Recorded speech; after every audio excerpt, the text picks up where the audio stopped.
مرحوم محدث نوری که آدم خبره بود در حدیث، بسیار آدم بزرگواری بود، تخصصش تو بحث حدیث شناسی، استاد محدث قمی صاحب مفاتی، ایشون تو بعضی از کتاباش این رو گفته که مجرب هست چله زیارت عاشورا برای حاجات، مجرب هستش. اینی هم که گاهی موقع بعضیا میگن زیارت عاشورا حالا چلهش یا هر روز خوندن باعث این میشه که آدم بلا تو زندگیش بیاد و اینا، این حرف مفته، اصلا این چیزا رو گوش ندید. بعضی اینجوری میگن زیارت عاشورا کسی هر روز بخونه دچار بلا میشه.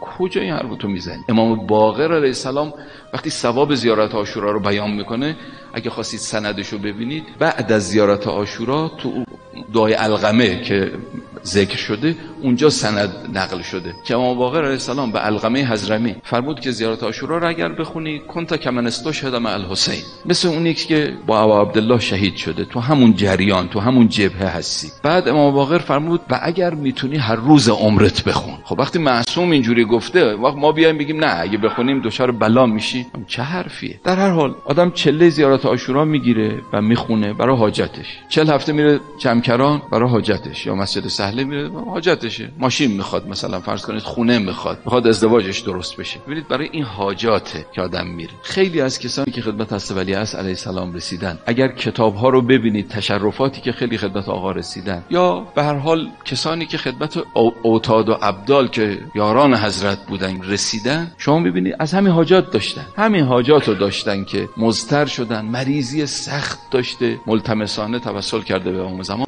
خدمت حضرت رسیده یا خدمت یاران حضرت رسیده، شفا پیدا کرد. پر تو قضایای تشرفات تو کتاب‌ها اگر شنیده باشید یا خونده باشید. البته امام زمان علیه السلام هم میاد، حالا یا خودش یا یارانش رو میفرسته، دست رو سر او میکشن، کارش هم راه میندازن، ولی مقصود این که ببینید برای این چیزا، برای این جور چیزا آدم ارتباط با اونا پیدا میکنه، چله میگیره و ختم میگیره و فلان.